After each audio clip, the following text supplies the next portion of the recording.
দেশের বিভিন্ন স্থানের সভা সমাবেশ ও মানববন্ধনের আরও খবর জানাচ্ছেন লিওন আসাদ। আগামী জাতীয় সংসদ নির্বাচন অবাধ, সুষ্ঠু ও নিরপেক্ষ করতে বগুড়া জেলা প্রশাসন সকল ধরনের প্রস্তুতি সম্পন্ন করেছে।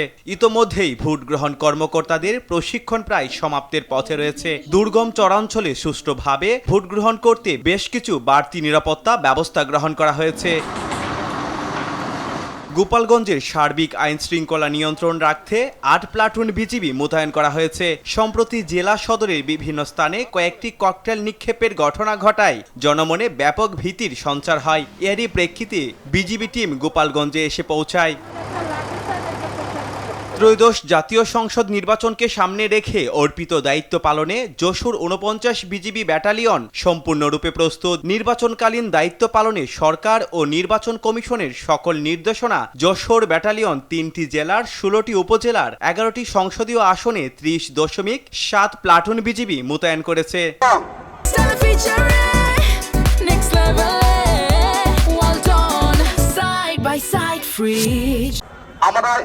পটুয়াখালী ৪ আসনে ১১ দলীয় নির্বাচনী ঐক্য সমর্থিত খেলাফত মজলিসের প্রার্থীর বিরুদ্ধে অপপ্রচারের অভিযোগ করেন উপজেলা যুবদলের সদস্য সচিব নিয়াজ আখন। এ সময় উপজেলা বিএনপি ও সহযোগী সংগঠনের নেতাকর্মীরা উপস্থিত ছিলেন।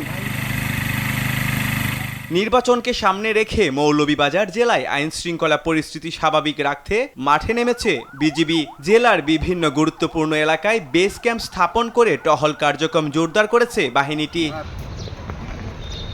আসন্ন ত্রয়োদশ জাতীয় সংসদ নির্বাচনকে সামনে রেখে আইন শৃঙ্খলা ও নিরাপত্তা পরিস্থিতি পর্যবেক্ষণের লক্ষ্যে হাতিয়া পরিদর্শন করেছেন চট্টগ্রাম নৌ অঞ্চলের commander rear admiral Mohammad Mainul Hasan. Narail সদর উপজেলার পার্বতী বিদ্যাপীঠের ১০৪তম বার্ষিক ক্রীড়া সাংস্কৃতিক প্রতিযোগিতা ও পুরস্কার বিতরণ অনুষ্ঠিত হয়েছে।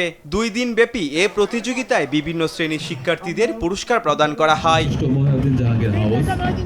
ঢাকা আশুলিয়ার atomic energy research establishment school and কলেজের বার্ষিক ক্রীড়া প্রতিযোগিতা ও পুরস্কার বিতরণ অনুষ্ঠিত হয়েছে। এ উপলক্ষে বর্ণিল সাজে সজ্জিত করা হয় পুরো স্কুল প্রাঙ্গণ। লিওন আজাদ, RTV।